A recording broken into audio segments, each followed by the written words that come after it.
diálogo que vamos a tener sobre la corrupción en épocas electorales. Lo habíamos planteado si la corrupción siempre fue parte de la política o si la política siempre fue corrupta, y lo hemos especificado en que ha sido más evidente para la ciudadanía en épocas electorales.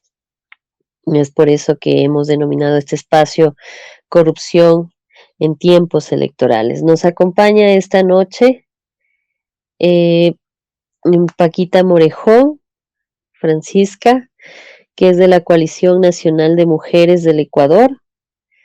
También está con nosotros Juan Esteban Guarderas, es abogado, integrante de la Mesa Anticorrupción, y está César Ulloa, que es coordinador de los diálogos nacionales del Pacto Social por el Ecuador.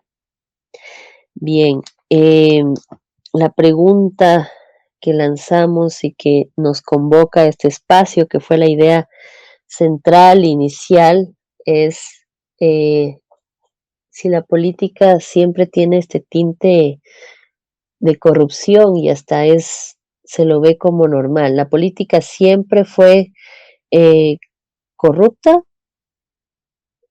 Damos paso a Francisca. Buenas noches, un abrazo grande a todos los que nos están escuchando. Muchísimas gracias a Fundación Esquel por la invitación, y pues un abrazo especial a los compañeros nuestros que están aquí, a César y a Juan Esteban. Y bueno, yo diría que la corrupción es uno de los mayores problemas que aqueja a las nuevas democracias, tanto en la región como en una parte en una gran parte del resto del mundo. Los sistemas políticos corruptos niegan el derecho fundamental a la participación democrática y a la igualdad frente a la ley. Pero el decir que la corrupción está muy ligada a la política, la verdad duele.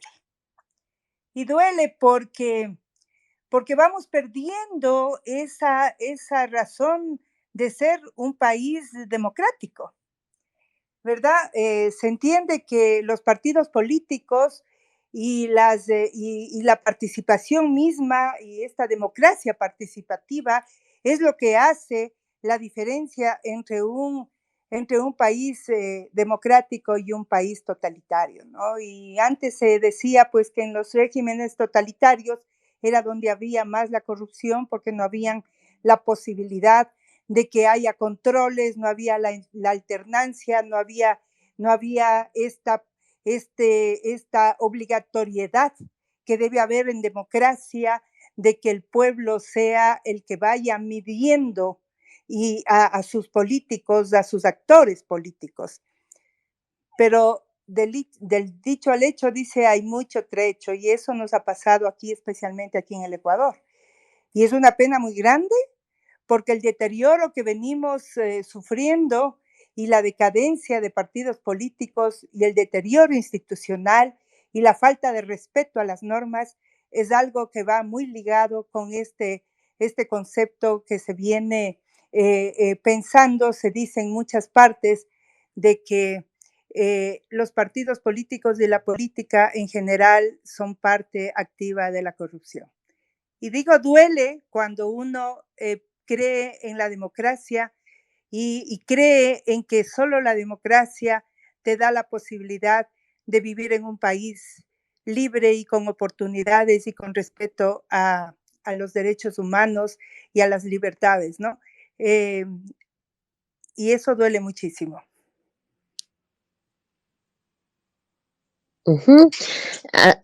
Hay un punto muy importante que ha señalado Francisca, que se piensa que la corrupción solo aparece cuando hablamos de gobiernos autoritarios únicos y no en un sistema de partidos, ¿no? y sin embargo, como en nuestro país, que bueno, ha tenido un sistema de partidos antes muy marcado, ahora digamos ya no se ve tan marcado, sino que está la figura del líder antes que el partido. Y sin embargo, vivimos un sistema democrático, pero esto no excluye la corrupción. La democracia está mezclada ahí con la corrupción. Vamos a escuchar en este momento a César, por favor. Muchísimas gracias, Ana. Quisiera, antes de presentar algunas ideas, saber si se me escucha bien. Sí, muy bien, muy bien. Perfecto. A ver, por la formación que tengo, quiero primero expresar que el objeto de estudio de la ciencia política es el poder. Y esto no es otra cosa que la manera como los individuos a lo largo del tiempo se relacionan con el propósito de transformar su realidad en diversas dimensiones. ¿Por qué digo esto? Porque el cómo se logra ese poder para transformar es lo que de alguna manera, ¿no es cierto?, nos conduce a la conversación sobre la corrupción y la política. Claro, y esta idea de transformar, o sea, para beneficio propio o para lo que significa eh, embanderar un beneficio colectivo sobre la base de obtener el poder, es lo que de alguna manera ha distorsionado la política y ha hecho que individuos que desde los distintos sectores, hablo desde el sector público, desde el sector privado, desde el no gubernamental, desde los gremios, es decir, la corrupción no reconoce específicamente a un sector en concreto, ha hecho que esta búsqueda por el poder para transformar, mejorar, condicionar, para alterar la realidad, esté contaminado por la corrupción. Es decir, el poder que es una droga que no necesariamente está hecha ni es apta para todos, ha hecho que la gente que busque este poder, ¿no es cierto?, mire la manera de llegar a obtenerlo de cualquier manera, bajo cualquier costo, sacrificando a quienes estén en el camino, sin importar que aquello que suceda transgreda o no los derechos, sin importar que esto vaya en contra de los deberes que tiene un ciudadano y sin importar la forma del escalonamiento. Entonces, cuando se habla de la relación política-corrupción, hay que entender que hay un puente que se llama poder y esta consecución por el poder, ¿no es cierto?, hace que con el tiempo se innoven, se refuercen, se tecnifiquen las maneras, las prácticas de corrupción para conseguir aquello que significa, ¿no es cierto?, transformar algo, transformar a la gente que tiene poder, transforma algo, desde transformar su vida, transformar la vida de los demás. Yo diría que la corrupción y la política están, que la corrupción está inoculada en la política desde el inicio de la humanidad. Yo no diría que es algo nuevo, yo diría que es algo que ha sido sistemático, que en algunas sociedades termina siendo un elemento de identidad, curiosamente, y que con el tiempo se busca, ¿no es cierto?, una manera paralela de acceso a cosas, a recursos, a posiciones, que no son las vías institucionales ni aquel gran pacto social que a través de las leyes se logra determinar. Entonces, yo diría que el tema de la corrupción y la política es algo que con el tiempo lamentablemente ha desfigurado el funcionamiento de la democracia, y hablo de democracia porque la mayoría de países de naciones que integran la Asamblea de las Naciones Unidas optaron por este tipo de régimen, y que indudablemente en este ascenso meteórico, en este escalonamiento fácil por tener poder, se va llevando todo en el camino y es cada vez más desproporcional. Por ejemplo, la distribución y redistribución de los ingresos, que no es lo mismo que recursos, y que ha creado sociedades muy asimétricas.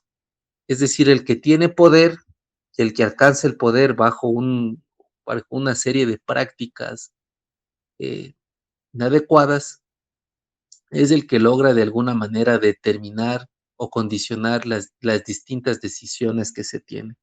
Lo que sí habría que decir es que más bien en la actualidad lo que vemos son formas modernas en donde la inoculación de la corrupción en la política ha transformado los estados democráticos, por ejemplo, en narcoestados, y es algo que sucede en México, que sucede en Colombia, o en estados que han perdido el control en cuanto al papel que cumplen las instituciones. Por ejemplo, hay problemas gravísimos como en El Salvador con el tema de las maras salvatrucha, o estados que tienen que convivir con distintas prácticas de corrupción en donde el régimen político negocia con los grupos que actúan por fuera de la ley, entre comillas, para tener cierta estabilidad.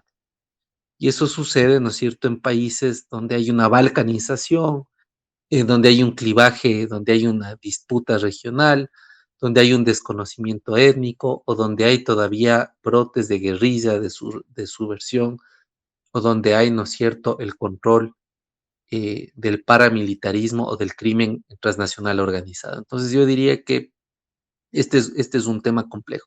Simplemente para finalizar esta primera intervención, quisiera decir que dolorosamente el último, la última investigación que hizo el Latinobarómetro de las Américas, que fue al 2018, una investigación que se hace en 19 países, se estableció que 4 de cada 10 ecuatorianos y ecuatorianas estaban de acuerdo y muy de acuerdo que haya corrupción si la corrupción soluciona sus problemas. Es decir, los ecuatorianos y ecuatorianas, casi en la mitad, justifican que haya corrupción por la ineficiencia del Estado en cuanto a la satisfacción de sus legítimas demandas y por lo tanto buscan por una vía alternativa que se solucione sus problemas y si la corrupción los resuelve, entonces no lo miran como algo negativo, sino que se naturaliza porque de alguna forma se está satisfaciendo desde las necesidades más básicas a otro tipo de necesidades. Hasta ahí mi primera intervención, gracias. Gracias, César. Muy interesante lo que has apuntado. Bueno, señalas algunas cosas. Una de ellas, la última, yendo en retrospectiva, señalas que, claro, hay ciertas personas que miran en la corrupción una solución inmediata a sus necesidades básicas o inmediatas, lo ven como una salida. Hay políticos también que incluso han señalado que la corrupción es como que le da el picante para que haya ciertas instituciones públicas de control. También ha señalado que lo central aquí, al hablar de política, al hablar de corrupción y al hablar de partidos políticos, todo está el poder. En el centro está el poder. Y mientras haya ese poder y haya alguien que quiera obtener ese poder, pues habrá también en el proceso este tipo de corrupción por ir avanzando, poniendo el pie a unos y ayudando a otros. Incluso se ha dado, hemos vivido en Ecuador, que sectores que están dedicados para el control, Fiscalía, Contraloría, que ahora todo el escándalo de Contraloría, es donde hay más corrupción, sí. Incluso en los grupos donde se dice que se ataca la corrupción, es también donde hay este problema de corrupción. Y tú has señalado que es porque en el centro está este poder, ¿no? El poder como en El Señor de los Anillos, Tolkien, ¿no? Que nos mencionaba, todos quieren el anillo, todos detrás del poder. Bien, es el turno de Juan Esteban. Juan Esteban Guarderas. Se nos fue otra vez. Bien, vamos con, no sé si hasta aquí este primer momento que hemos tenido, la intervención de estas 2 personas, de estos 2 invitados de lujo. ¿Alguien tenga alguna pregunta? ¿No? Vamos entonces, yo les planteo otra pregunta a nuestros panelistas, a Francisca. Ahora, centrándonos en el tema electoral, ¿cómo usted ha visto la corrupción que se ha presentado en tema electoral, al menos en estas últimas épocas? Bueno, para mí una práctica malévola es la compra de votos. De cualquier naturaleza, ¿no? El reparto de dádivas a sectores de la población altamente marginados y las falsas promesas llevan en realidad a una grave deslegitimación de los poderes públicos y del Estado de Derecho. La gente busca al candidato no por sus valores ni cívicos, ni éticos, ni siquiera su preparación académica, sino porque ¿por qué le va a dar o por qué le ofrezco? Y eso es una práctica malévola que ha dañado las sociedades y está llevando a lo que hemos visto en nuestro país, o sea, a un despeñadero sin ramas para poder sostenerse, ¿no? Esto pues se traduce en una alta crisis una alta crisis de gobernabilidad. Pues además son estos señores los que compran los votos, los que desacreditan a la actividad política, a los partidos políticos y al mismo Estado.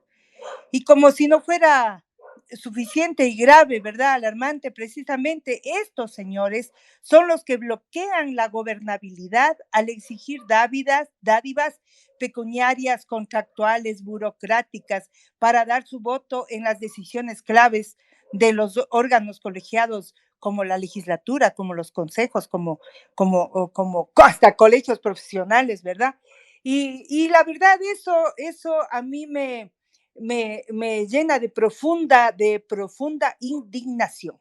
Miren, nosotros estamos diciendo, yo le he oído con mucho detenimiento lo que dice César, y en realidad el poder está atrás de todo esto, ¿no? Pero cómo se ostenta el poder es lo grave, ¿no? Porque en esta situación de cómo ostentas el poder y para qué es lo que te sirve el poder, pues no hay distingos ni de hombres ni de mujeres, ni de derecha ni de izquierda, ni de indígenas ni de gente de sangre azul.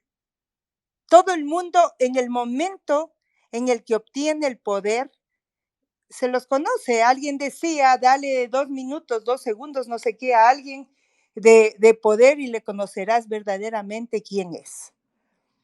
Y entonces uno dice desde la sociedad, ¿a qué estamos abocados nosotros los ecuatorianos? Dale 2 minutos, 2 segundos, no sé qué, ¿verdad? ¿A qué nos abocamos los ecuatorianos? Porque siempre nos va a tocar estar, uno dice desde la sociedad, estar, ¿cómo se llama? Escogiendo entre lo menos malo. Ya no habrá la posibilidad de que la gente joven mire a la política como una manera de servicio público, de realización también, pero en favor de los demás y del país. ¿Será verdad entonces que por esta forma de que es muy la corrupción muy ligada a esto del poder?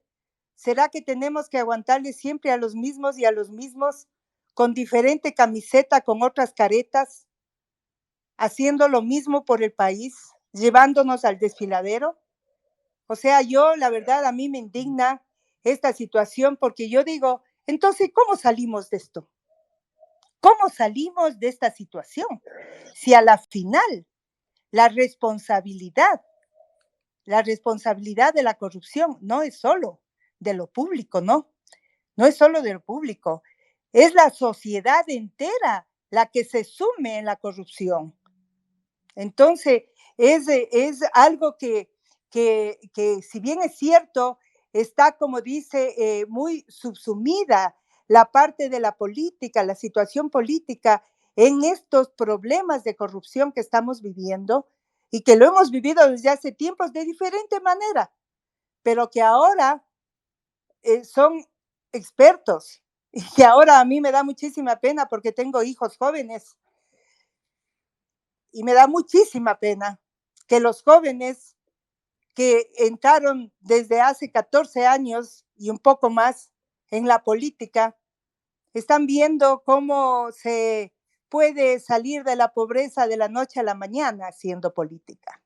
Y esa sí es una gran pena y una gran decadencia social en nuestro país, esta consecución de lo que ahora todo el mundo queremos quitarnos y todo el mundo hablamos de que se debe hacer cosas para tratar la corrupción, pero sin embargo estamos diciendo también de que esto pues está muy ligado a la política y como vivimos en una democracia, ¿será que para salir de la política tendremos que cambiar de régimen?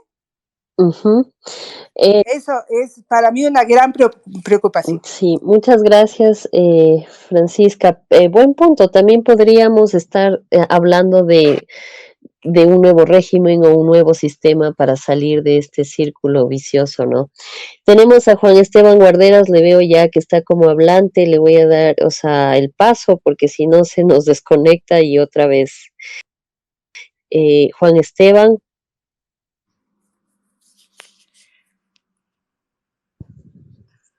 Adelante.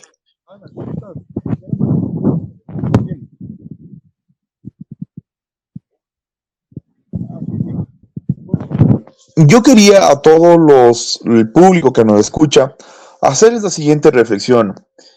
La corrupción electoral, desde mi punto de vista como académico, es el peor tipo de corrupción, la corrupción electoral. ¿Por qué?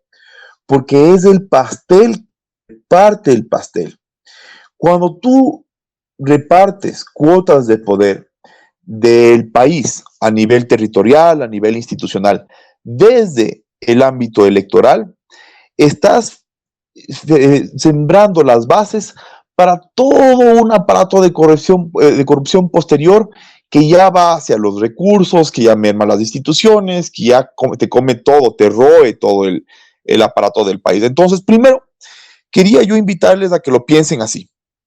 La función electoral es el objeto de los intereses políticos más fuertes, porque si un partido político logra tomarse la institución electoral, la posibilidad de que luego tenga mucho más poder, mucho más oportunidades de robar, se multiplica exponencialmente, ¿vale? Primero.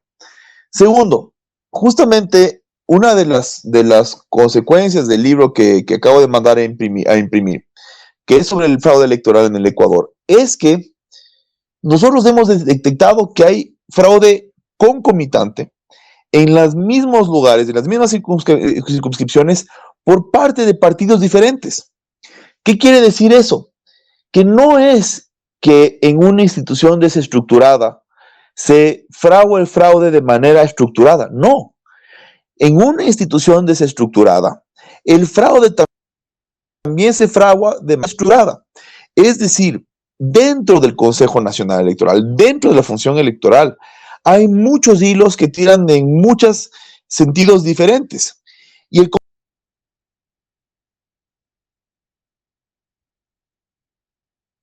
Consejo Nacional Electoral hace una especie de ejercicio de no ver nada, de no fiscalizar nada, permitiendo que todo pase, cruzando los dedos de que, como quería el de estructuración institucional, no es en donde no hay elecciones que hay fraude, porque eso sería incluso un poco más institucional, porque quisiera decir que hay una planificación central del fraude. No, en un nivel último de desestructuración institucional, todo el mundo agarra lo que pueda como si fuera en una gran pelea en el lodo de muchos actores, y cada pedacito, como si fuera una gran piñata. Imagínense como en una fiesta de niños donde hay una gran piñata y se rompe la piñata y todos se lanzan al suelo a agarrar lo que puedan. Eso es la función electoral. Y esa es la función electoral, el modelo más desestructurado que yo podía imaginarme. Y no solo eso, sino que vamos un poco más allá.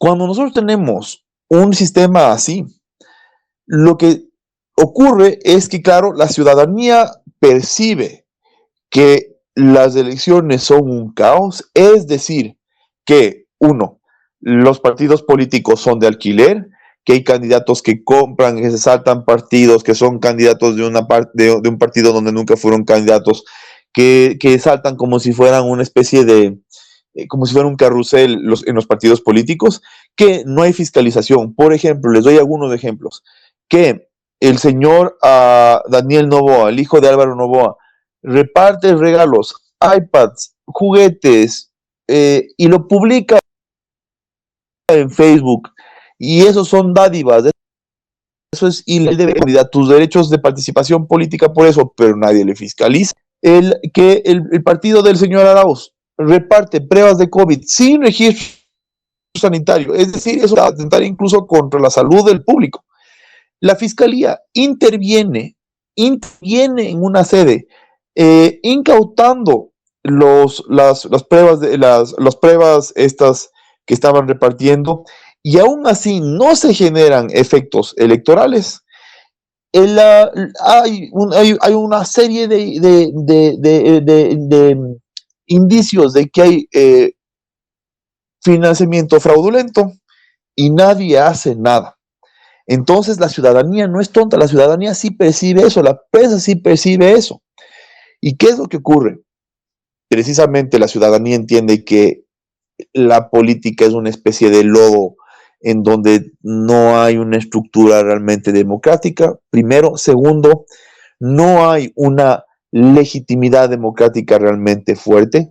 Tuvimos una suerte enorme de que en las últimas elecciones el partido que perdió haya aceptado las elecciones, dándole unos visos de legitimidad, porque les soy franco, mi temor más fuerte era que con todos los visos de desestructuración que había antes de las elecciones sobre el mismo proceso electoral, yo tenía miedo de que si es que uno de los campos no aceptaba los resultados, íbamos a tener un gobierno con un nivel de legitimidad cero, cero, cero, cero.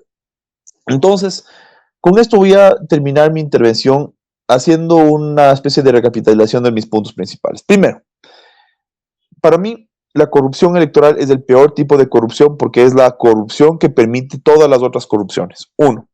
Dos, el nivel de desestructuración de la función electoral que yo he percibido en este país no es de un fraude centralizado, estructurado, no, es mucho peor, es una especie de piñata en donde todo el mundo, todos los partidos intentan incidir de manera concomitante, simultánea, paralela en el Consejo Nacional Electoral y en la organización de las elecciones para agarrar lo que puedan.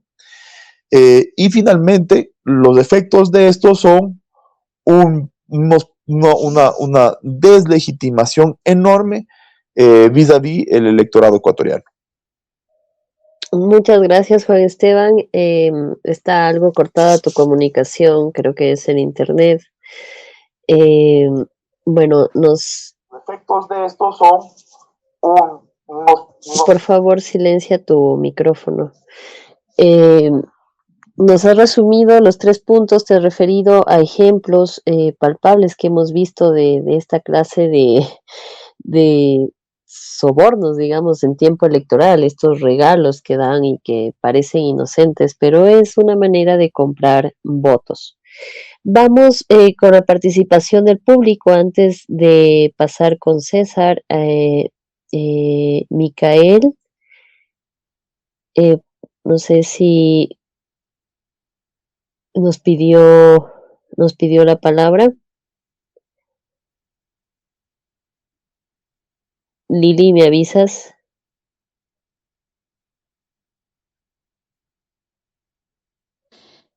Ana, está aprobada la solicitud de Michael, sí, Michael. Entonces, Michael, ahorita ya puedes hablar, estás como hablante si deseas participar.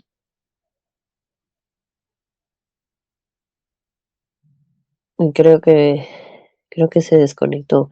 Vamos con César en esta segunda ronda. Igual quien quiera participar sabe que puede solicitarlo y, e interviene, porque este es el objetivo de conversar y de dialogar y de compartir con el público en general. Vamos, César.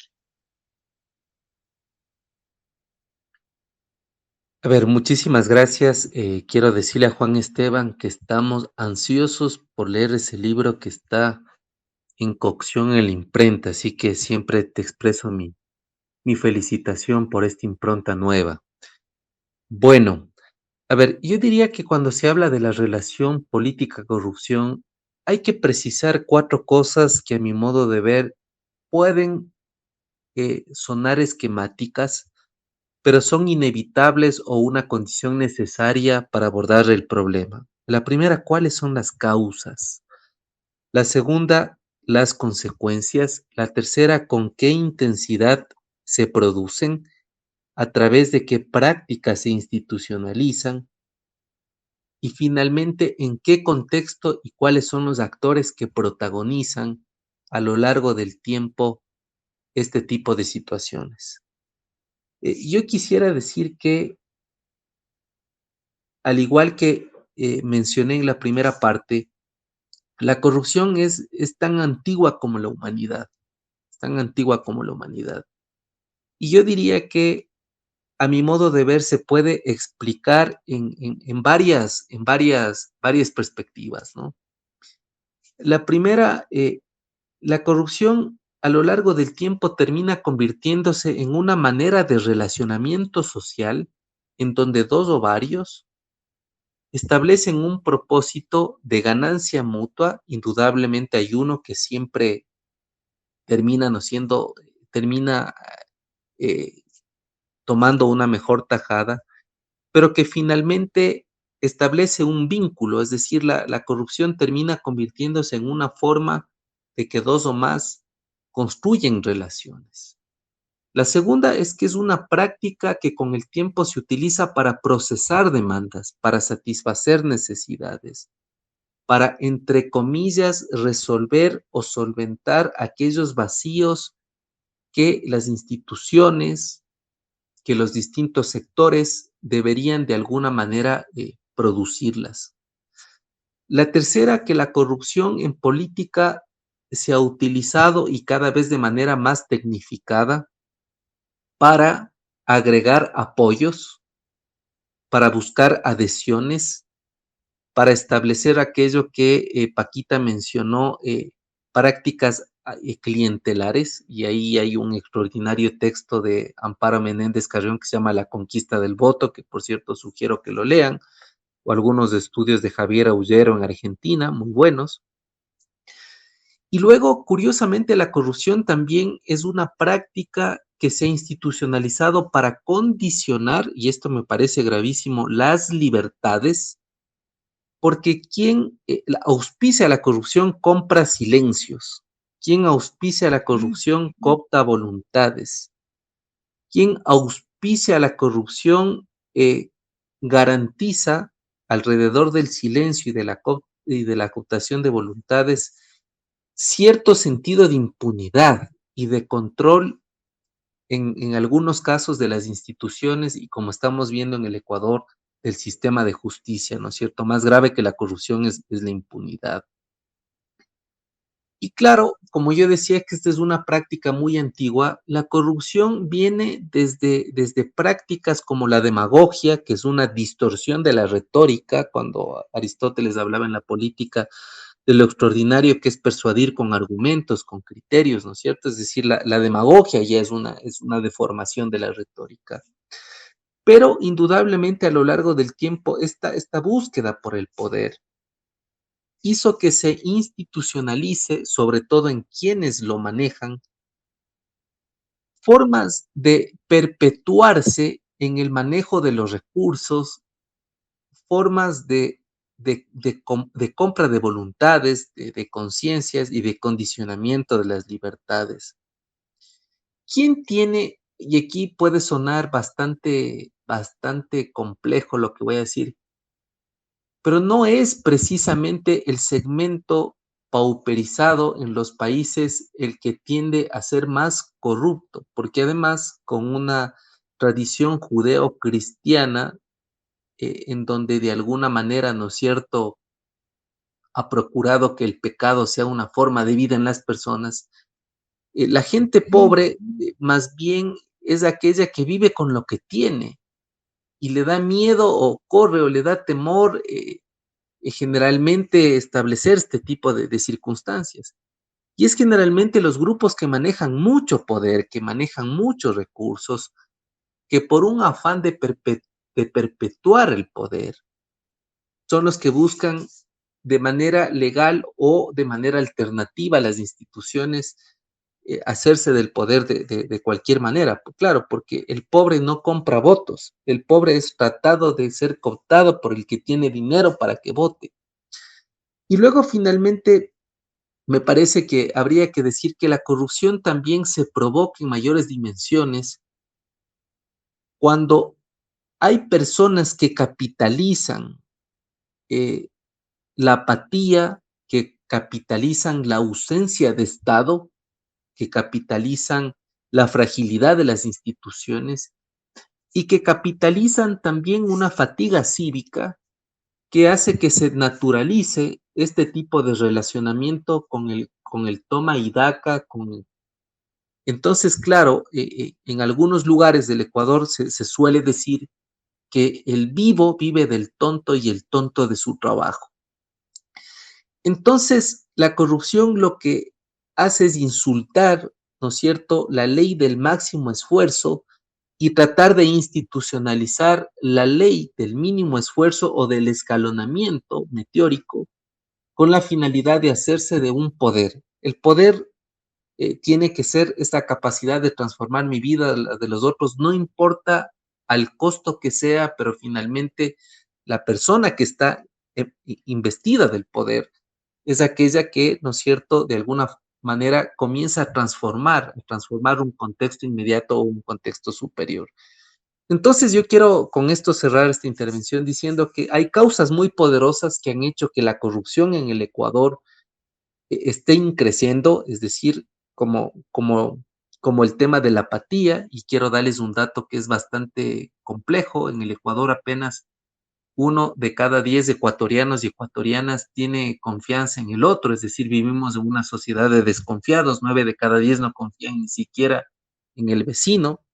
Si uno mira, ¿no es cierto?, las cifras en donde se mide la aprobación y la credibilidad, que no es lo mismo, ni la aceptación tampoco de las instituciones del Estado, vemos que las instituciones que deberían velar porque no haya corrupción son las menor calificadas, peor calificadas, es decir, la justicia. Y luego vemos, ¿no es cierto?, que la gente comienza a buscar, ¿no es cierto?, formas alternas de que se administre la justicia de una forma más eficiente y más ágil. Y es cuando la gente comienza en un estado de anomia, es decir, a buscar cómo cada cual procesa desde sus criterios sus problemas frente a la cotidianidad.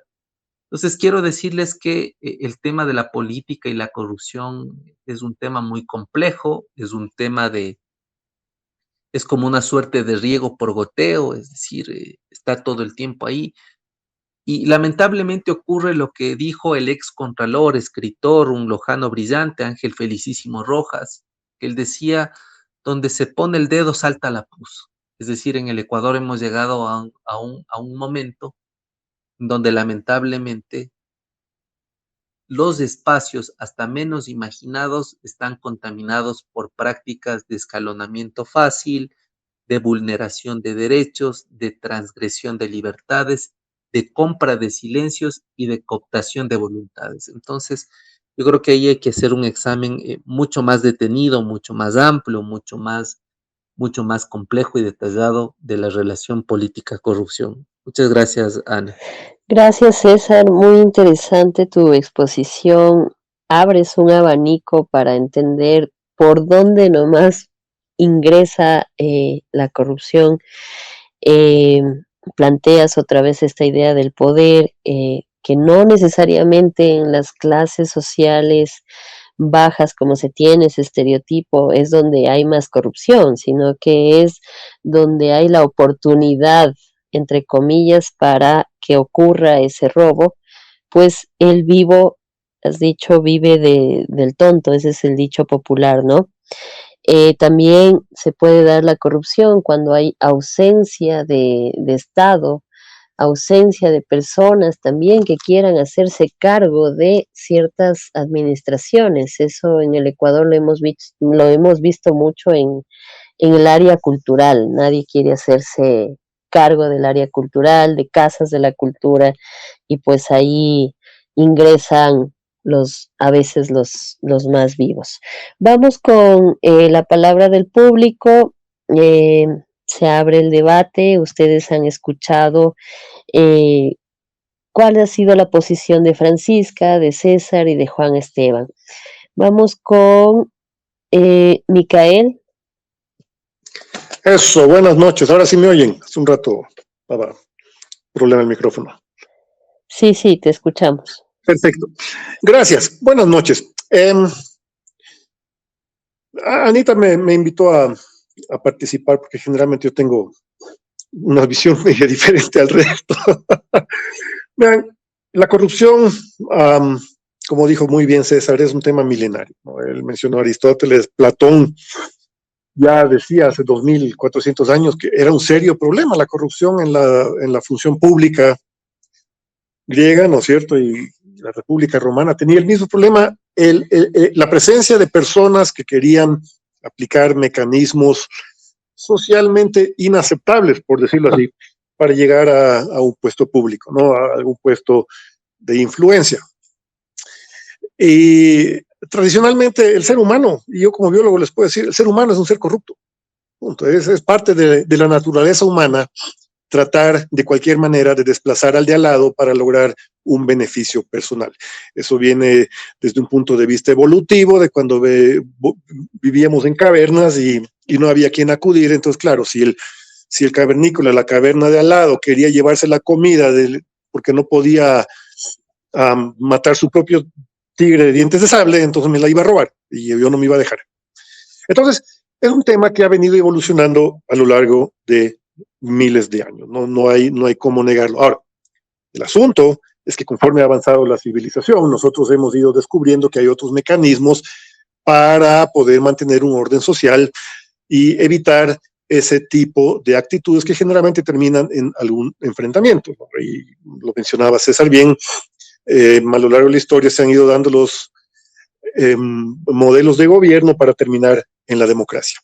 La semana pasada, creo que mencionábamos también que la democracia es simplemente un modelo de gobierno, pero que conlleva un nivel de responsabilidad social. ¿Por qué? Porque te da una flexibilidad y te da una libertad de poder hacer cosas de acuerdo a tu visión de la vida, pero que a su vez implica respetar a los demás. A lo largo de la historia, muchos países han logrado dar ese salto, ¿no? Entonces han pasado de un estado de corrupción, de opresión, de lo que sea, a una democracia, pero ya no roban, porque saben que tienen que respetar el derecho ajeno. Pero hay un umbral en el desarrollo de los sistemas de gobierno y de las sociedades donde algunas sociedades pueden dar ese salto, otras no lo dan. Entonces aprovechan la libertad que les da una democracia para robar más abiertamente. Desafortunadamente, y eso creo que también lo dijimos la semana pasada, en estos 40 años de democracia, digamos así, que hemos tenido, al Ecuador se le dio la libertad de vivir en democracia, pero nunca terminamos de desarrollar la responsabilidad social que conlleva esa democracia. ¿Qué es lo que sucede? Nosotros cometemos un error, y es algo que siempre digo en charlas o simposios, o seminarios o spaces en este caso, como este. Cometemos el error de pensar que por un lado está la ciudadanía y por el otro lado está, como decía César, el poder o los políticos o las instituciones. Cometemos el error de pensar que son dos entes separados, pero en la práctica no es así. El poder, los políticos, el presidente, los ministros del Consejo Electoral, etcétera, etcétera, etcétera, son tan ciudadanos como cualquier otra persona. Lo que pasa es que ganan una elección, ganan entre comillas, y les dan un título. Y por alguna razón asumimos que de repente los corruptos son ellos y nosotros somos la ciudadanía escandalizada por el asunto. Y no es así. El problema, mi estimado, es que, vean, yo tengo 54 años, llevo de esos llevo 36 años en política, ya sea partidista o universitaria, lo que sea. Yo les puedo asegurar que eso es un error. El Ecuador es un país corrupto. La corrupción en el Ecuador es un tema sistémico. La gente es corrupta. No importa quién sea. Vean, desde los últimos de estos candidatos a la presidencia, ahí había unos, pucha, que se rasgaban las vestiduras y estaban en el debate, y que sí, que ellos nunca han participado. Yo conozco 3 o 4, yo conozco 5 o 6 de los que estaban de candidatos. Les puedo asegurar, son unas lacras de la sociedad. Es gente de la más corrupta que hay. Es terrible. De varios de estos comisiones y comités que se rasgan las vestiduras diciendo, sí, nosotros hablamos en nombre del pueblo. Yo conozco gente ahí que debería estar presa. Y no, para no ir tan lejos. Hay gente, obviamente, que llega a los juzgados, dice, sí, vengo a defender a fulano de tal, que han cometido una corrupción. Pero la misma persona ha parado abajo con su carro en un sitio prohibido y le ha pagado al guardia para que lo deje parquear ahí. Entonces, el problema que tenemos es que en el Ecuador tenemos un problema de corrupción sistémica. No vamos a salir de esto a menos que reconozcamos que realmente la corrupción es un modo de vida ecuatoriano, es parte de nuestra cultura. Entonces, las elecciones, para contestar la pregunta que hacía Anita, las elecciones son un mecanismo, es como un carro.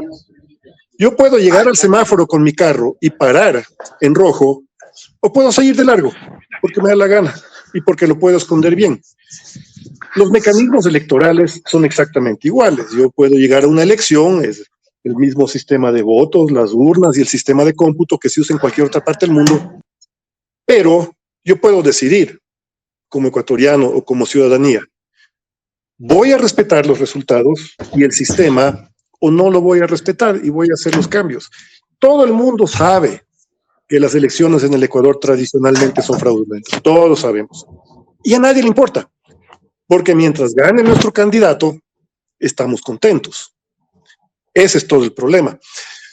Entonces, no podemos salir de este lío mientras no reconozcamos que el problema realmente en el Ecuador es sistémico. Y la parte impopular que siempre termino diciendo es que llevamos años dándonos las vueltas y creamos comités anticorrupción, con todo respeto, y escribimos libros y hacemos reportes y nos lanzamos a las calles a protestar, pero regresamos a la casa y seguimos nosotros mismos en lo mismo y volvemos a elegir a la misma gente. Y no es un tema de ignorancia, porque sabemos muy bien que nos están engañando. Sabemos perfectamente que no van a cumplir lo que van a decir y sabemos perfectamente que están comprando votos y que están pagando jueces y que hay abogados corruptos y que hay políticos corruptos y que hay policías corruptos, pero nosotros seguimos alimentando ese sistema. Por ejemplo, ahora turno de los, solo por poner un ejemplo en mi propio caso, turno para las licencias de manejo. No logro encontrar un turno, conseguí un turno en septiembre en Cayambe, me voy a ir para allá. Pero, obviamente, hay un montón de gente que está pagando $45 al tramitador para que le dé un turno inmediatamente aquí mismo en la Occidental, en Quito. Entonces, la agencia de tránsito llena los turnos para que no haya turnos y así están cobrando, que nosotros estamos alimentando ese sistema. La misma gente que paga por ese turno $45, yo conozco unos cuantos, después está en las redes, a grito pelado, protestando que porque no hay turnos. Entonces, el problemita, mis estimados, es que como sociedad somos corruptos. Entonces, si seguimos reclamando por el tema y al mismo tiempo alimentando el sistema, nunca vamos a salir de este asunto. Gracias, Anita. Gracias, Micael, por tu aporte. Has expuesto algunas cosas que se podrían dialogar aquí en este espacio, una sociedad, has dicho, es una sociedad corrupta que por un lado está luchando contra la corrupción y por otro lado cae en estas prácticas de corrupción porque como que se acostumbraron a ello y si no hay un cambio sistémico, pues quizá todos los esfuerzos, has dicho, sean vanos. Tenemos también, nos ha solicitado la palabra Milton, no sé si está por ahí.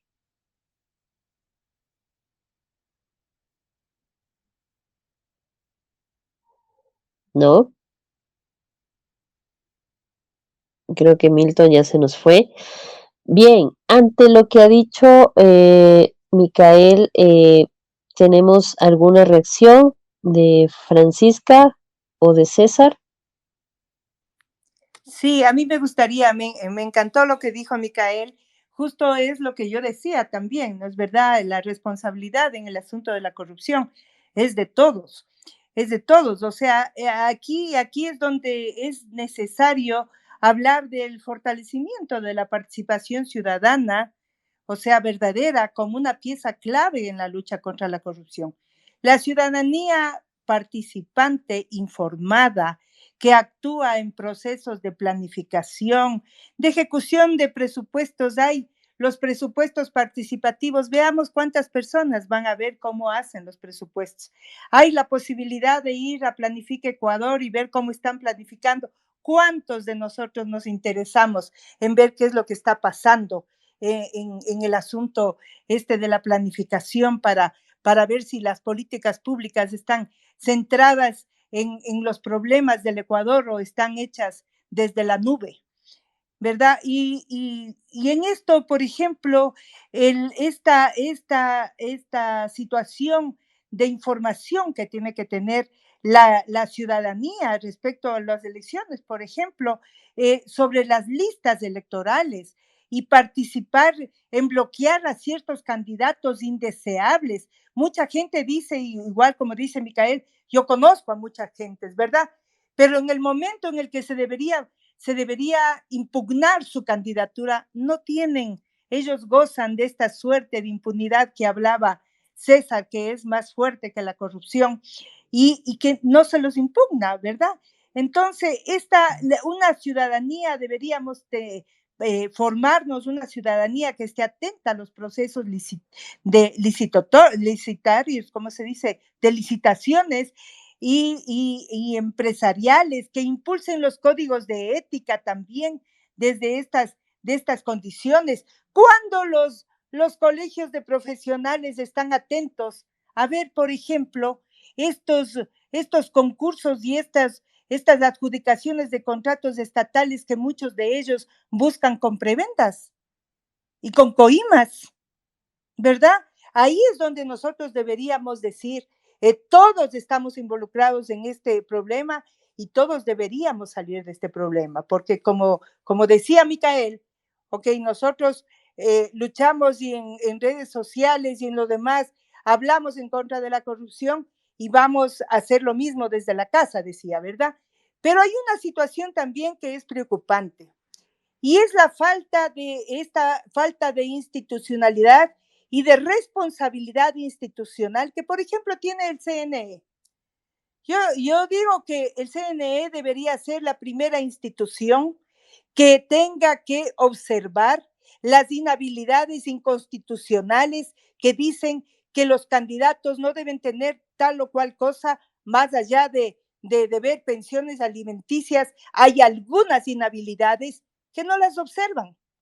Alguna vez yo hice un reclamo y decía, ¿cómo es posible? Se acordarán ustedes cuando a un futbolista asambleísta le iban a suspender porque no había pagado ni sé cuántos, como 6,000, 7,000 dólares en pensión alimenticia de una hija. Y entonces, mientras la Constitución dice que una inhabilidad es para que la gente no se lance a querer ser el padre de la patria, es justamente saber si son responsables con sus hijos y han pagado las pensiones alimenticias. Y sin embargo de eso, el Consejo Nacional Electoral no revisa de oficio como debería ser la acción, sino que espera que alguna persona, y en este caso la afectada, denuncie a sabiendas de los problemas que luego pueden tener esa mujer y esos hijos que denuncian. Entonces, cuando las instituciones no cumplen con la ley, no respetan la ley, se hacen de oídos y de oídos sordos, y se hacen ciegos de vista para los incumplimientos, y eso más, y claro, de una manera muy selectiva, porque no son para todos los que se hacen sordos y ciegos. Entonces, cuando hay estas circunstancias, pues indudablemente la ciudadanía va acrecentando, digo yo, esta posibilidad de decir, no pasa nada, haz nomás, no pasa nada. O sea, y cumplamos nomás con la ley porque nada pasa, ¿verdad? Y un Ecuador, un país en donde sus ciudadanos no respetan las normas, donde las instituciones, donde no tenemos en realidad unas instituciones que hagan respetar esas normas y que cumplan primero ellos, pues indudablemente es un país a la deriva que no tiene posibilidades de, reactivarse ni de levantarse como el ave fénix después de haber caído en lo que nosotros hemos caído, que es una corrupción tan grosera y mañosa, que la verdad, a la mayoría de los ecuatorianos, porque si bien es cierto, el Ecuador es un país corrupto, pero habemos muchísimos ecuatorianos que no lo somos y que pensamos en que esto tiene que cambiar por el bien de los que dejamos, porque a lo mejor a nosotros ya no nos llega, pero tenemos hijos y nietos, y por el bien de ellos tenemos que cambiar un país de esto. ¿Cómo hacer? Es la pregunta. ¿Por dónde comenzar? Es la pregunta. Ajá. Gracias, Francisca. Está muy bueno el diálogo, se están reuniendo, juntando la gente. Ese ha sido el objetivo de este espacio, gracias a Fundación Esquel y al Instituto Republicano Internacional IRI. Vamos a dar paso al público. Tenemos también pendientes las reacciones de César y de Juan Esteban, no se vayan, pero vamos a dar el paso a Pablo. Pablo ha pedido la palabra. Pablo Sempertegui, por favor. Buenas noches, Ana, ¿cómo estás? ¿Me escuchas? Sí, te escuchamos. Perfecto. Buenas noches con todos, estimados colegas, amigos, compañeros. Francisca, Micael, ahí habló César, Juan Esteban. Qué gusto saludarles, compartir un ratito esta noche con ustedes. Y extendiéndole a Juan Esteban la solicitud de que ya saque rápido ese libro, lo estamos esperando, igual que dijo César, para echarle una buena ojeada y comernos en el asunto de la corrupción, sobre todo el asunto electoral, por lo menos en esos capítulos en específico. Y yo quiero retomar el hilo un poquito de lo que habló Micael y de lo que habló Francisca. Y quiero referirme específicamente a la naturaleza del hombre. Y esto es un estudio absolutamente necesario en el Ecuador. O sea, si es que nosotros podemos o nos ponemos a leer a los filósofos antiguos, por lo menos todas las personas post-edad media del renacentismo, nosotros tenemos dos exponentes que hablan cuestiones completamente contradictorias y lo hablan de acuerdo a su propia realidad. Jacques Rousseau había dicho que el hombre por naturaleza es bueno y que es la sociedad la que lo corrompe. Por otro lado, Nicolás Maquiavelo dijo que el hombre por naturaleza es malo, tal y como lo señalaba Michael o Micael. Y ¿sabes qué? Mira, las posturas dependen muchísimo del lugar de donde vengas. O sea, si es que estás en Italia o estás en Alemania, en realidad la postura puede que estés relativamente cerca en un territorio, pero a través de un estudio sociológico o antropológico, e inclusive de la evolución de las sociedades de cada una de las naciones donde vienen estos filósofos, te puedes dar cuenta que históricamente han actuado diferente, ¿sí? Entonces, ya en el plano del Ecuador, yo apoyo mucho lo que dice Micael. Nosotros tenemos arraigado como parte cultural e inclusive hasta como estudio sociológico, antropológico, la corrupción a todo nivel, todos los ciudadanos ecuatorianos, sin duda alguna. Y no se puede hacer de una forma tan clara la división de que solo porque llegas al Estado ya eres corrupto, sino en todos los niveles. Y cuando Micael hablaba del asunto de las licencias, yo recordaba claramente que alguna vez me quejé cuando había salido a las redes sociales y a los medios de comunicación el asunto de los carnets de discapacidad de los asambleístas. Y yo recuerdo que dije, bueno, pues entonces el segundo paso va a ser también denunciar a todas las personas que han sacado un permiso de una licencia de conducir falsa. Y por ahí una persona decía, pero eso no es tan grave porque con la licencia de conducir falsa no te puedes comprar un auto último modelo. Yo digo, claro, o sea, no te puedes comprar un auto último modelo, pero sin conocer las señales de tránsito y saber exactamente cómo deberías manejar, sales matas a alguien. Digo, eso es mucho peor que comprarte un automóvil último modelo con un carnet de discapacidad. Y yo me pongo a pensar, claro, si es que nos ponemos a quitarle todas las licencias de conducir a las personas que las han sacado pagando, nos vamos a quedar con un 50% de conductores menos en el país. Y entonces, aquí viene el punto. Podemos irnos de crítica en crítica e inclusive tratar de ver, eh, tratar de poner a las personas que han cometido actos de corrupción en la cárcel después, ¿no? Pero no, si a la vez nosotros si tenemos que hacer una suerte de reformas, especialmente en el ámbito penal, para poder dejar esta amenaza de que vas a tener tantos años de cárcel a todas las personas que cometan actos de corrupción, especialmente aquellos que están en el gobierno, ¿no? Cohecho, peculado, concusión, tráfico de influencia, asociación ilícita, etcétera. También tenemos que elaborar una serie de reformas para prevenir la corrupción. Y en este discurso tenemos que buscar fortalecer instituciones que de una u otra manera cuenten con personas probas que puedan hacer este control. Pero aparte de esto, que esto es a nivel de gobierno, ¿no? Tenemos que curar el mal en la sociedad, porque lo que hablaba Micael, lo que hablaba Francisca, son los síntomas de una enfermedad. O sea, nosotros estamos viendo personas que compran, puestos que reciben sobornos, que se dejan convencer de que debería ir tal persona a tal puesto porque vas a obtener un rédito a futuro, tantas otras cosas más. Pero esto al final es el resultado de lo que tú tienes como background cultural y quién sabe si es que afecta en realidad la herencia cultural que nosotros tenemos, sea autóctona, sea europea o cualquiera de esta que sea. Pero definitivamente no está pasando factura porque tenemos una sociedad corrupta, todos los niveles y todos, y con todos los ciudadanos. Ahora, Juan Esteban, por ejemplo, tú estás en la Fundación Anticorrupción, es un movimiento fantástico que al fin tenía que existir en el Ecuador. Y yo conozco de primera mano que existen ciertos estudios sociológicos, culturales, antropológicos en el Ecuador sobre los efectos de la corrupción, es decir, cuánto daño económico nos ha hecho, cuánto daño dentro de nuestro ámbito cultural, etcétera. Pero no existe un estudio psicológico, cultural, antropológico, sociológico, es decir, una verdadera investigación transepistemológica, llamémosle así, o sea, que traiga a todos los sectores del conocimiento para ya no ver los resultados de la corrupción, es decir, como lo que nos está causando ahora el perjuicio económico, sino saber ya esencialmente cuáles son las causas. ¿Sí? ¿Cuáles son las causas efectivamente de todo este asunto de la corrupción? ¿De dónde nace? ¿Cuál es este background cultural? ¿Es acaso indómito de nuestra cultura? ¿De dónde arrastramos esto?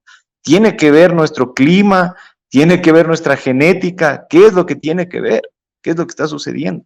Responder esas preguntas y luego plantear posibles soluciones. Porque si es que nos ponemos a tratar de tapar los síntomas en adelante sin llegar a la raíz de la causa, es simplemente como darle una pastilla de paracetamol a alguien que tiene dolores porque tiene cáncer, ¿entiendes?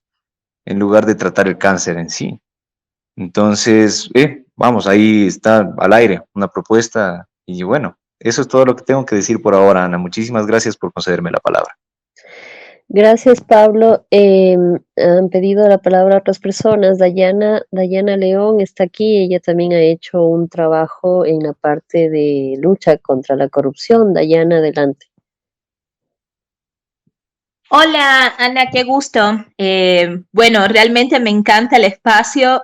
Bueno, la verdad, que yo creo que uno de los temas fundamentales en términos de anticorrupción y procesos electorales es precisamente entender qué cosa es la integridad electoral y sobre todo cómo se practican estos temas. Lo vimos, existieron algunas críticas, ¿no?, en cuanto a lo que pasó en el proceso electoral, ¿no es cierto?, anterior acá en Ecuador, y yo les escuchaba y claro, uno aprende siempre sobre estos temas, y a mí me llamó muchísimo la atención cuando en el 2018 fui a observar elecciones en México y precisamente había un sistema generado por parte de la Fiscalía de Delitos Electorales, porque claro, la arquitectura institucional de los órganos electorales en América Latina varía.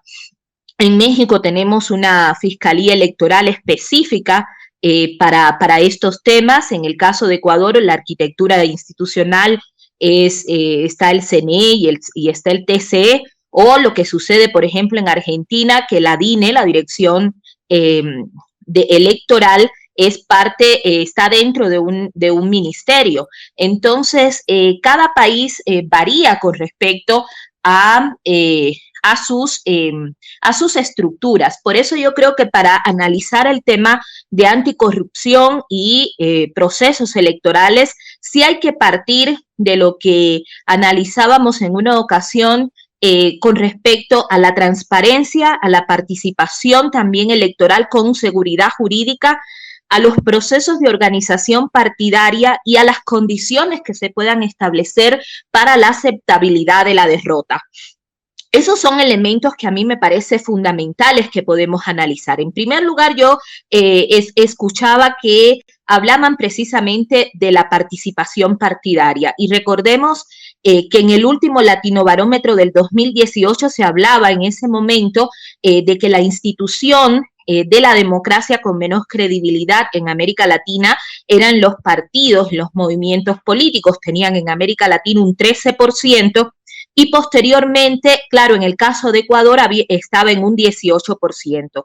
Esto lo vimos reflejado en el más reciente proceso electoral, porque hay que también pensar la corrupción y las prácticas de la falta de transparencia también al interior de los partidos y de los movimientos. Y eso es necesario porque los procesos de democracia interna no pueden ser un saludo a la bandera.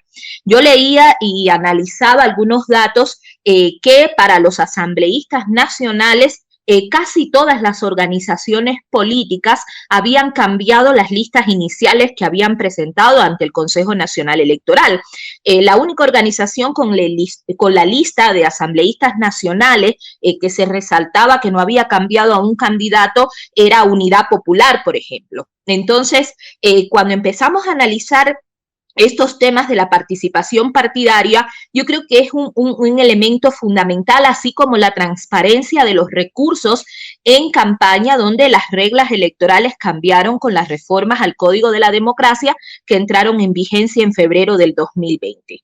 Lo otro es precisamente un proceso de integridad electoral, y yo ahí sí quiero retomar precisamente lo que en algún momento le escuché incluso a Nolen cuando hablaba sobre la arquitectura institucional y los contextos socioculturales, y por eso me encanta lo que acaba de decir Pablo con relación a los estudios que pudieran darse en este contexto, porque claro, el tema de anticorrupción y transparencia en los procesos electorales tiene mucho que ver con este alcance integrador que hablaba Nolen, que era esta visión integral de todas las dimensiones del ciclo electoral, partiendo tanto del diseño de la legislación y de los organismos y la selección de las autoridades electorales, hasta los procesos completos de votación, conteo, fiscalización.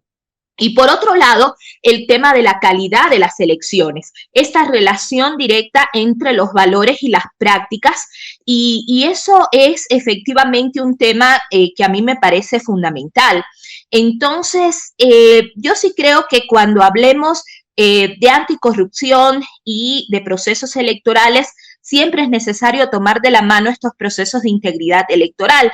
Yo tuve una experiencia muy, muy chévere con la plataforma de Contraloría Social Electoral que instituyó la Comisión Nacional Anticorrupción. Recordemos que la CNA no recibe recursos ni públicos ni privados y bueno, a mí me encanta colaborarles en lo que se pueda porque realmente se hicieron algunos temas muy importantes en este sentido y un poco para cerrar esta parte, esta reflexión que yo creo que es absolutamente necesario que podamos tener y siempre a tiempo, es como al final del día, sí es necesario en los temas anticorrupción y elecciones empezar a mirar cuáles son estos avances, estos alcances en cuanto a la ruptura constitucional del 2008, cuán efectivo no han sido los procesos de reformas al Código de la Democracia, el rol de las organizaciones políticas, los procesos de democracia interna. Vimos lo que pasó con la gestión de la calidad y la logística, lo que sucedió incluso con las papeletas para presidente, los espacios de diálogo de los diferentes actores del sistema político electoral, cuán efectivo no pueden ser los consejos consultivos, el tema de la innovación de las prácticas electorales, el control social y político, y los otros temas que me parecen fundamentales, que son esto relacionado de la anticorrupción con la cultura cívica ciudadana con enfoques transversales, y sobre todo los sistemas de transparencia y la corresponsabilidad que se tiene en cada uno de los procesos electorales. Creo que al final del día nadie quiere que nos vaya mal una elección y que esas elecciones sean un reflejo de la transparencia, de la legitimidad y que las autoridades que lleguen pues al poder sean fruto de procesos electorales transparentes. Anita, hasta ahí yo quisiera dar mis impresiones y bueno, pues yo aprendo muchísimo de ustedes. Muchas gracias, Dayana, por tu aporte ante una sombra de la corrupción que es lo que estamos tratando ante este problema, este cáncer social. Tú hablas de tema electoral, tú hablas de mecanismos que se pueden ir mejorando para evitar justamente la corrupción. Para ir cerrando, ya que nos hemos pasado un poquito de la hora, vamos con Juan Esteban Guarderas para ir cerrando una pequeña conclusión acerca de todo lo que se ha dicho y lo que hemos escuchado, por favor. Muchas gracias, Ana. Miren, quería reaccionar a un tema que Pablo Sempertegui dijo, que me parece en extremo interesante. Ustedes, no sé si ustedes conocen, hay un premio Nobel que a mí me encanta, que se llama Gary Becker, que tiene un estudio. Él ganó un premio Nobel de economía porque él analizó comportamientos humanos desde el prisma del análisis económico. Y en específico, él analizó los comportamientos como actores económicos del delito. Es decir, cuando una persona, cuando un ser humano se comporta desde criterios económicos, cuando delinque y cuando no. Él tiene este estudio porque ganó el Nobel que se llama Crimen y Castigo. Y me parece que viene muy bien a colación y claro, no responde a la pregunta de Pablo, pero es una referencia interesante. Miren, él señaló que cuando una persona va a cometer un delito existen dos variables que considera, ¿vale? Por un lado está la intensidad de la pena, es decir, si mato a alguien, qué tan grave es el castigo que me puede caer. Pero por otro lado está la segunda variable, que es qué tan posible es que me castiguen o no, ¿vale? Es decir, si es que hago un delito, qué tan bueno es el sistema judicial, qué tan posible es que me pesquen y por tanto cuál es la intensidad del riesgo de que yo pague una pena. Y aquí está lo interesante. Él descubrió que de manera sistemática, más importante que la intensidad de la pena es la probabilidad del castigo. Les explico de otra forma, con un ejemplo. Miren, lo que él descubrió es que, por ejemplo, pensemos en un violador. Digamos que ese violador que en ese sistema la violación, como en el nuestro, tiene una pena que bordea o que está alrededor de los 20 años. Pero el sistema judicial es una porquería, o el violador es el hijo del presidente, y sabe que las posibilidades de que esos 20 años se concreten son realmente remotas. Pues él elegirá violar. Mientras que, digamos que la violación tiene una pena bastante inferior, digamos que son solo 5 años o menos, digamos que es 1 año, pero el sistema está tan depurado, tan bien hecho, que las posibilidades de que le pesquen son altísimas, de que le pesquen y le procesen y tengan que pagar la pena son altísimas, pues él decidirá no hacerlo. Y entonces es muy interesante pensar en esto, porque nuestro país tiene un COIP, un sistema penal con unas penas enormes, especialmente para corrupción, pero las posibilidades de que a uno le pesquen, le procesen y tengan que pagar y tengan que devolver lo robado, como esas posibilidades son tan remotas, claro, los agentes que consideran si delinquir o no, prefieren hacerlo, porque se dan cuenta que realmente el riesgo del peor escenario posible es tan lejano que los beneficios, que ellos prefieren hacer esa apuesta. Entonces, miren, nosotros tenemos que terminar con este sistema de impunidad. No es un tema de aumentar las penas, sino de bajar la impunidad. Es importante que cuando las personas decidan robar o hacer actos de corrupción, sepan que las posibilidades del castigo son enormes. Solo ahí vamos a ver un cambio verdadero en el sistema y en la idiosincrasia de que vivimos en este país respecto a la corrupción. Muchas gracias, Juan Esteban. César. Muchísimas gracias, Ana. Un cordial saludo a quienes se junten. A ver, yo quiero reflexionar alrededor de algo que los griegos, antes de Cristo, miles de años atrás, decían, y es lo siguiente: no hay politeia sin paideia, es decir, no hay política sin educación. Y las instituciones, que son un acuerdo social de convivencia, son de alguna manera la expresión de un grupo de ciudadanos que por decisión de un tipo de mayoría, ¿no es cierto?, acuerdan para tener unos mínimos de relacionamiento social adecuados. ¿Qué quiero yo decir con esto?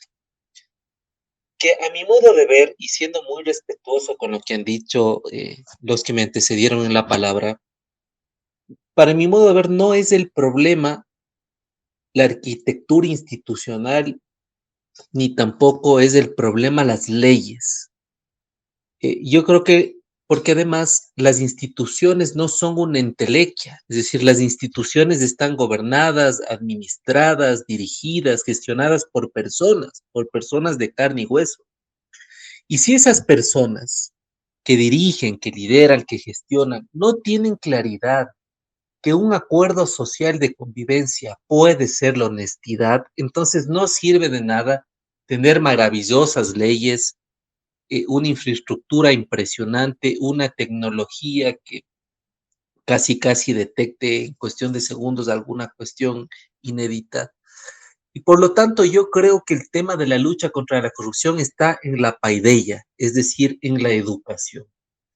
Y la educación, ¿no es cierto?, tiene que ver en el posicionamiento de un acuerdo de convivencia donde las relaciones estén mediadas por valores. Y con esto quiero cerrar. Sabater, filósofo vasco, muy conocido, que ha tenido distintos momentos de su producción intelectual, ¿no es cierto?, decía algo muy potente respecto del tema de la corrupción. Y él decía que en ningún país del mundo se aplaude la deshonestidad, en ninguna sociedad se aplaude la mentira, en ninguna sociedad se aplaude, se celebra, se da una recompensa, ¿no es cierto?, por el robo. Es decir, en ninguna sociedad, indistintamente del credo, de la composición étnica, de la condición socioeconómica, de la formación intelectual, de los intereses legítimos de los ciudadanos y ciudadanas, se aplaude en ninguna sociedad, ninguna práctica que vaya en contra de una convivencia social que permita como un acuerdo unos mínimos de convivencia. Entonces yo creo que acá podemos tener las mejores leyes, podemos tener los mejores diseños institucionales.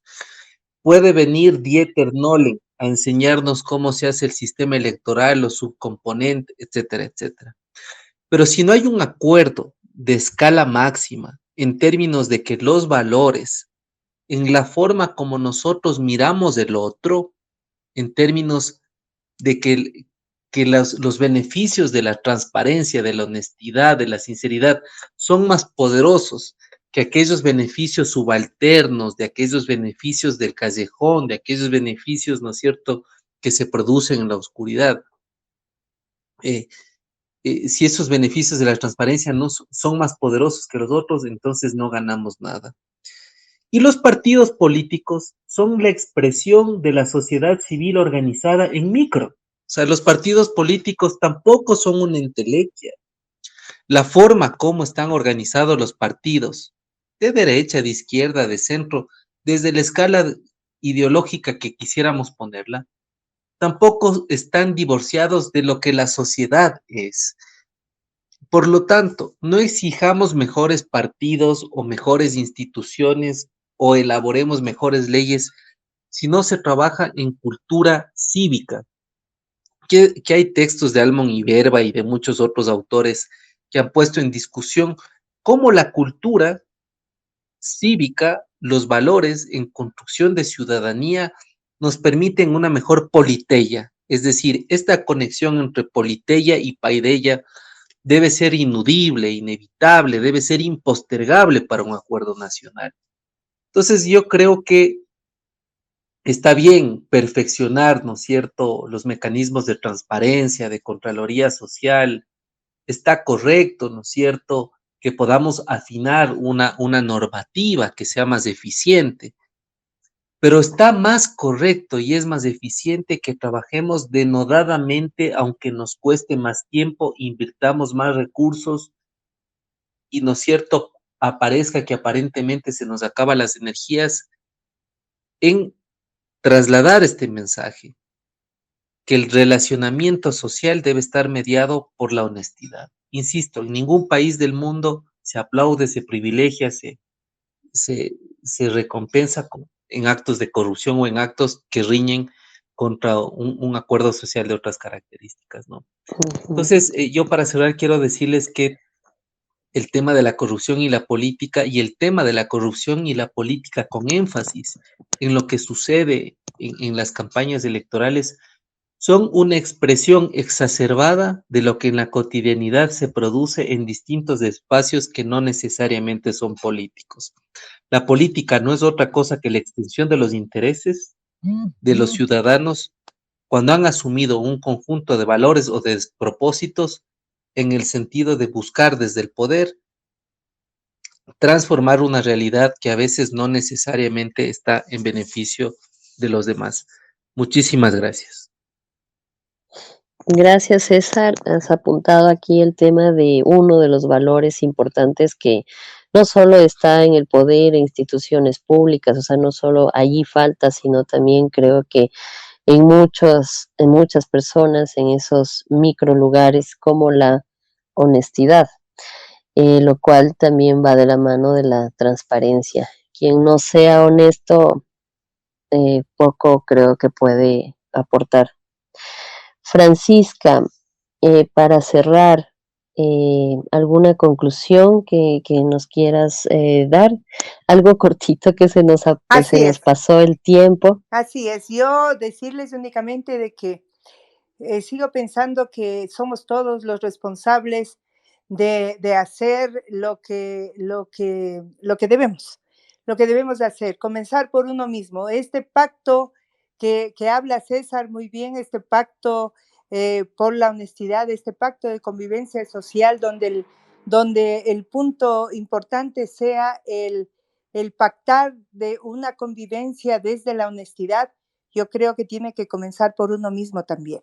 Solo así podremos crecer y yo sigo diciendo de más allá de todo lo que lo que aquí se ha hablado tan inteligentemente por todos los compañeros de este conversatorio. Hay una responsabilidad mayor de la sociedad, porque el asunto de corrupción no es únicamente del sector público ni tampoco solo de los gobernantes.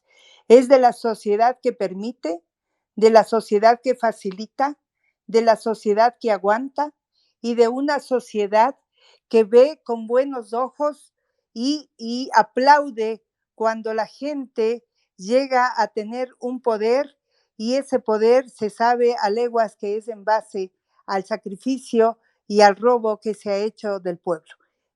Yo digo que es en esta crisis después del COVID, no es una buena dupla para salir de la crisis, gobernantes y gente que ostente el poder, que está pensando hacerlo únicamente, que llega a esto para satisfacer sus necesidades o sus modos de vida. No es una buena dupla este tipo de gobernantes y tampoco los ciudadanos que miramos de lado cómo hacen trizas de nuestro país y simplemente nos sentamos en la comodidad de nuestro statu quo y esperando que pase o que algo nos caiga. Así es que vamos a tener que llegar a pensar mayormente en cómo salir de la crisis de la pandemia, y de la crisis de la pandemia no vamos a salir con corrupción. Muchas gracias y muy buenas noches a todos. Gracias, Francisca. No me quiero ir sin antes dar la palabra, la última intervención, por favor, a alguien del público que nos ha escuchado. Carlos, por favor. Buenas noches con todos. En primer lugar, felicitar las intervenciones de César, de Dayana, de todos quienes han intervenido. He escuchado con mucha atención esta temática, que es una temática profunda, que obviamente la solución pasa por ciudadanizar de alguna forma la política y las propuestas, porque los niveles de corrupción no solo son en épocas electorales. Creo que la exposición que hizo Dayana, en la cual trazó unos ejes, son realmente hacia dónde deberíamos mirar. Adicionalmente a ello, hay que mirar la corrupción interna dentro de los organismos electorales, tanto el que organiza elecciones como el que administra justicia, porque administrar justicia debe ser un tema limpio. Sin embargo, se puede evidenciar desviación de los criterios y detrás de eso puede haber elementos de corrupción. En la formación de las organizaciones políticas del Ecuador ha pasado por justamente una completa distorsión de lo que debe ser la constitución de una organización política que va a ser el intermediario entre ciudadanía y el poder público. Y hoy tenemos partidos de papel, partidos de alquiler, venta de candidaturas, ventas de espacios promocionales, etcétera, que es muy difícil también el conseguir que se haya perseguido algún tipo de este tipo de delitos. Me parece que el modelo que tienen algunos países de Centroamérica, México, el que ya se refirió Dayana, el de las fiscalías electorales, puede ser un modelo que permita avanzar en estos temas. El uso del dinero en la política también es objeto de corrupción, de la introducción de grupos ilícitos o que están en trata, que están en narcotráfico. El ejercicio de la política se va cada día más distorsionando hacia un ejercicio utilitario, no un ejercicio ideológico. Y eso hace que los jóvenes, los hombres de bien, mujeres de bien, nos apartemos de este accionar político, porque la corrupción no solo es comprar conciencias, la corrupción también es los actos del ejercicio de la política y también las omisiones y el silencio cómplice que se tiene para permitir determinados actos. Entonces, es un tema de debate profundo que creo que debemos continuar, se debe continuar con este análisis para ver cuáles son los mecanismos para vencerlo. Porque no solo es normativo. Yo concuerdo con lo que dice César en el sentido de que hay que comenzar con la educación, pero la masificación de las tecnologías de información y comunicación, los problemas del microtráfico, el desempleo, todos los problemas sociales llevan de alguna forma, también tienen una incidencia en este accionar de la corrupción política electoral, de tal suerte que aquí hay un trabajo muy grande por hacer, muy grande. Creo que este tipo de espacios como el que hoy ha convocado la Fundación con las intervenciones de ustedes es importante para nutrirnos y para trabajar en propuestas desde la ciudadanía que nos permitan de alguna forma minimizar, si no es posible controlar, porque corrupción en épocas electorales que haya sido juzgado en el Ecuador, que yo recuerde, son muy pocos los casos, muy contados los casos. Así es que les felicito y en razón del tiempo, porque sé que han estado mucho tiempo en esta conversación muy productiva. Gracias por el espacio. Gracias, Carlos. Sí, ha sido una gran oportunidad de encontrarnos en este espacio. Les agradezco a todos y todas porque el tema interesado son estos espacios desde la sociedad civil que van a crean procesos que van a detener justamente el tema de la corrupción, el diálogo. Han apuntado muy bien desde la educación. Les agradezco a todos y todas por habernos acompañado. Cerramos aquí. Este ha sido un espacio organizado por Fundación Esquel y el Instituto Republicano Internacional. Muchas gracias y nos vemos en otra oportunidad. Gracias a todos. Esperamos que sea pronto. Gracias.